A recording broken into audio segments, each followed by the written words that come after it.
was just out.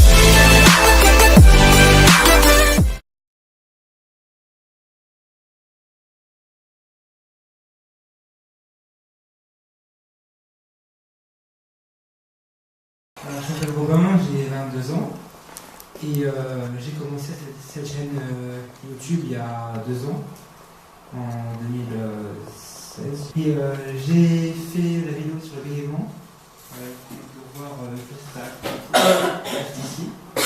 Elle a fait 407 vues en moins d'une semaine, j'ai adoré. Et je ne dis pas tout dedans parce qu'on ne peut pas tout dire du bégaiement, ce n'est pas possible. Mais voilà, c'est une activité qui me tient à cœur. J'ai commencé, donc je suis allé à Argenteuil. Il y avait plusieurs petits youtubeurs qui étaient là et on pouvait faire diverses activités comme faire des podcasts. Et ça m'a beaucoup plu. Et j'ai voulu, malgré mon bégaiement, me lancer là-dedans. Et j'ai pas eu peur des gens qui ne me connaissaient pas du coup, qui regardaient les vidéos. Mais ça m'a aidé, je pense, à parler à l'inconnu, on va dire. Dans mes vidéos, bon, si vous y allez, vous verrez que des fois je ne fais pas du tout ce qu'il faut faire, mais je devrais, c'est sûr. Et des fois j'essaye et ça marche tout seul. Ça coule tout seul. Je vais vous raconter un truc qui m'est arrivé quand j'étais au collège. Donc, moi j'ai commencé à bégayer à l'âge de 5 ans. Il me semble. Et donc plus tard au collège, j'étais en 5e, par un soir de pleine lune, pardon, de pleine hiver. Je sortais du collège en vélo et quelqu'un qui se moquait de moi régulièrement a recommencé à faire des siennes devant le collège. Et comme il n'y a pas trop de réglementation devant le collège, eh bien, il s'est amusé à se moquer de moi, à mettre des coups de pied dans le vélo. Et à cette époque, j'avais un antivol de vélo assez solide, on va dire. Et qu'est-ce que j'ai fait? Eh ben, je lui ai donné un coup d'antivol dans le ventre. Bon. C'est un moyen pas très pacifique, n'est-ce pas?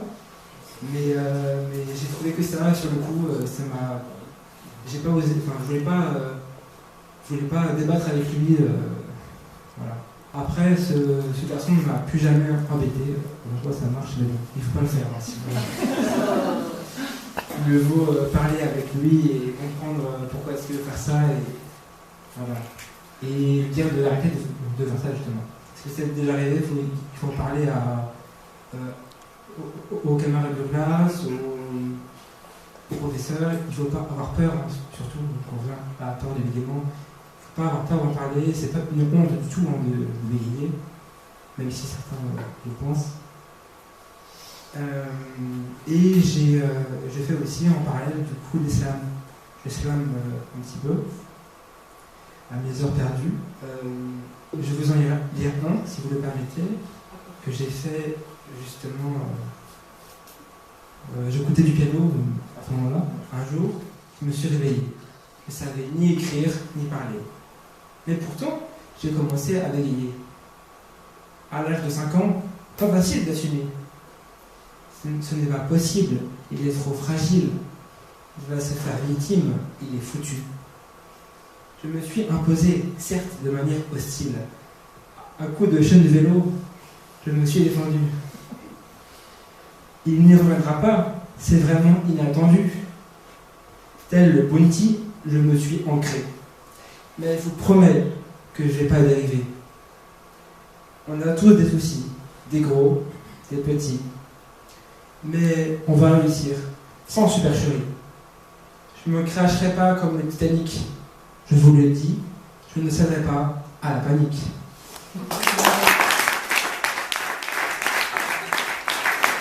Si vous avez des questions, n'hésitez pas, je suis là. Et qu'est-ce que t'apporte le slam par rapport au bégaiement?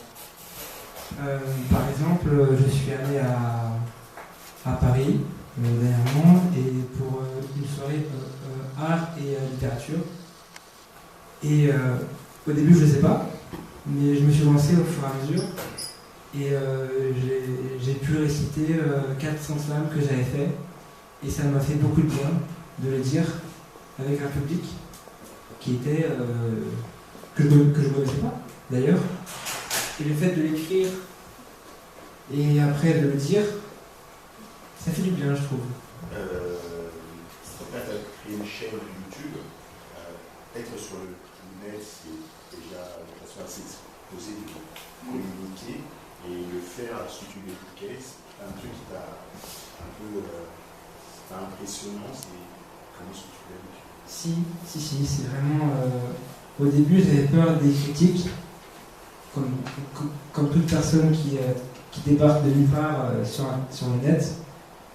Mais au final, il y a plus de gens qui me poussent vers l'avant, qui me disent c'est bien, continue, mais tu devrais parler comme ça, parler comme ci. Bon. Je leur dis voilà, je sais ce que j'ai à faire, merci quand même de vous soucier de moi.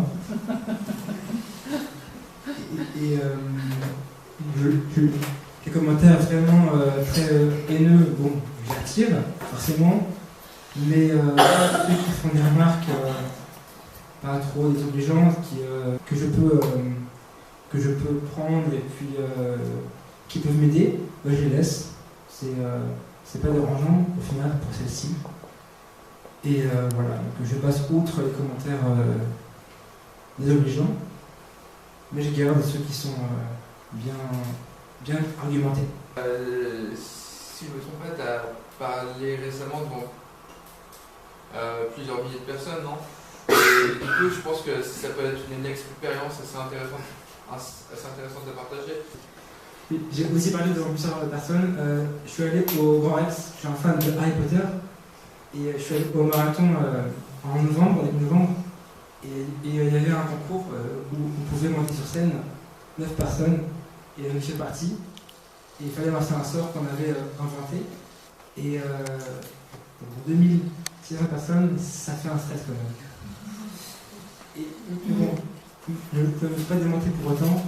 Et je me suis avancé vers le micro, j'ai commencé à expliquer le sort, à quoi il consistait.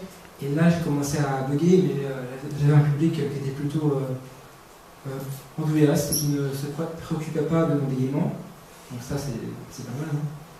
Et un jury, parce qu'on était aussi noté.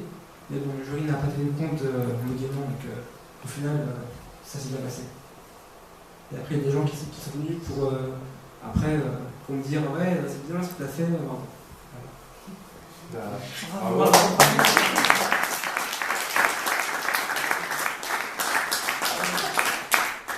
Merci beaucoup de m'avoir